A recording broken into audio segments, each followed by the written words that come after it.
Hello there, friends. This is Monica. Many of you know me as Michael's mom. Michael is my 41-year-old son, who at the age of 35 was diagnosed with SYNGAP1.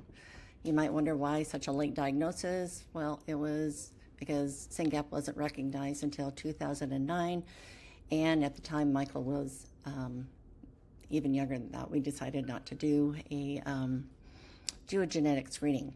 But that being said, with the urging of our neurologist, she said it might be very beneficial so that we could find out maybe there could be a solution to his epilepsy. Turns out it wasn't.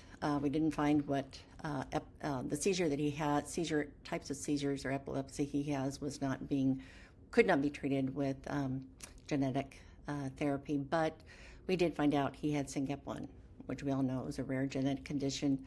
And really, to be honest, it was kind of like, what is this? And so reaching out to the SYNGAP community, you incredible folks, I found my peeps and started to learn more about SYNGAP1. Michael, as you know, I have talked about him a lot on Facebook, and in the global support group is Michael Lives in the Community in Vancouver, just across the river from Portland, Oregon. I help Michael. He lives with a support agency that gives him 24 hours, 7-day a week support with activities of daily living, etc. And I help Michael by supporting him with, purchasing his furniture, appliances, computer, some of his personal belongings, and personal care products like shampoo, soap, etc. And sometimes even the food that he eats, although that could be paid by his resources. So why I'm getting to this is because I want you to understand what Medicaid is doing for our family. So I also want you to know that Molly, Michael's sister, and her husband also play a role in helping Michael, as well as his father and his partner, by also playing crucial roles in supporting him. They also help out with food and supplements and other needs to ensure that really Michael has a quality of life he deserves and that we all want him to have. Really, Michael's care would not be possible without Medicaid. The reality is that Medicaid helps pay for his rent, his direct support providers, which are 24 hours, 7 days a week, who assist him with daily living tasks and and making his food and taking his medication. They ensure that Michael is taken care of, that he has quality of life, and that we, as his parents and guardians, see him on a very regular basis, at least 4 times a week. So our kids have complex health conditions, and that's an understatement. Michael, like so many of our kids, have a complex medical situation, and he depends on multiple medications, 4 different anti-seizure medications to be exact. Just to give you a glimpse into what we're facing without Medicaid is that Epidiolex alone is $32,500, and then if we add Lyrica and Vimpat and Lamictal, that would be an average of over $58,000 annually. The bigger they are, the harder they fall. And what we know also is just with the medication, that doesn't really cover his seizures, and so the vagus nerve stimulator is one of the other options that we provide. We've been able to resource, and that is through his Medicaid health care. Medicaid is absolutely crucial to ensure that he gets the medications and the health care he needs to survive. Without it, honestly, I don't know how we would manage. But it's not just about Michael. Medicaid is the safety net for millions of individuals with disabilities and chronic health conditions, including many of our kids with SYNGAP. Medicaid provides not just health insurance, but it covers really a lot more.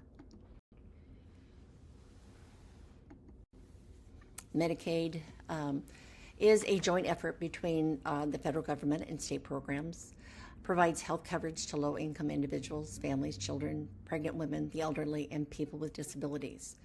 covering a range of medical services, including hospital stays, doctor visits, and long-term care.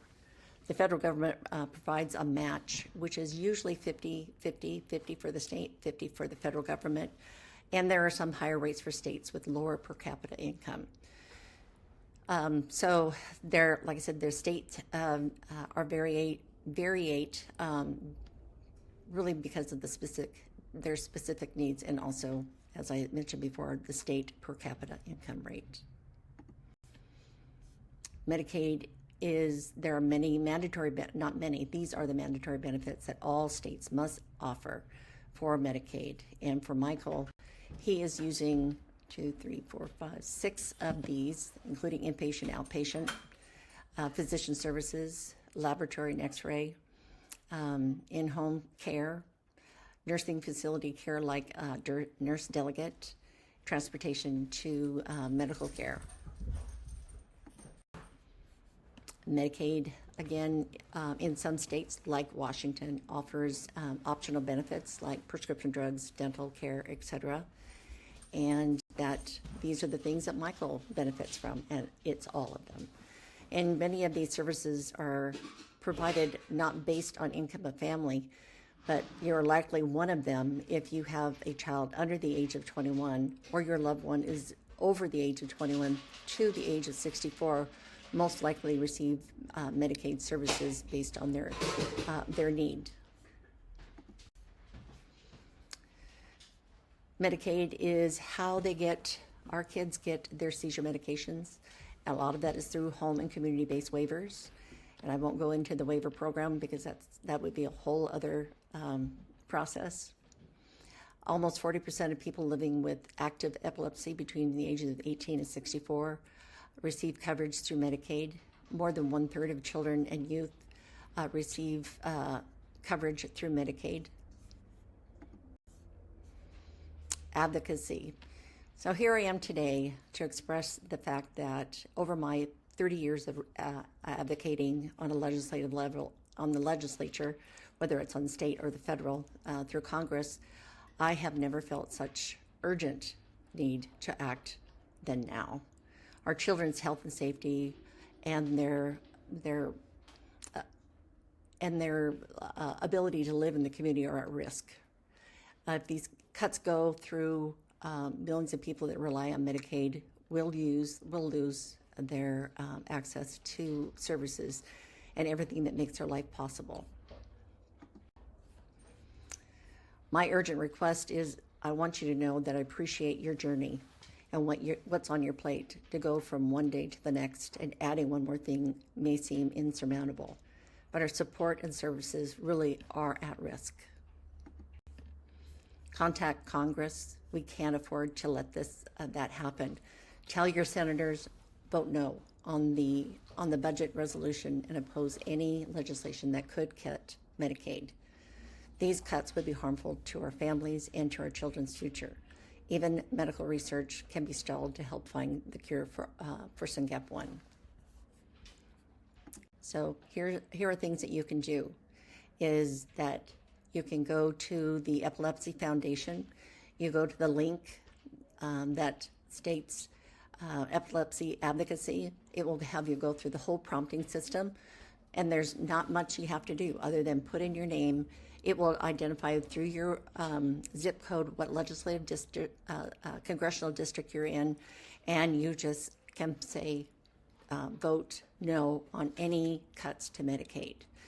And so that is one way. Another way is to go through the ARC of the United States, and that's the top link that have shown you here. But there's also what Medicaid means to your family, and there's a place that you can talk about how Medicaid and what it means to you and your family.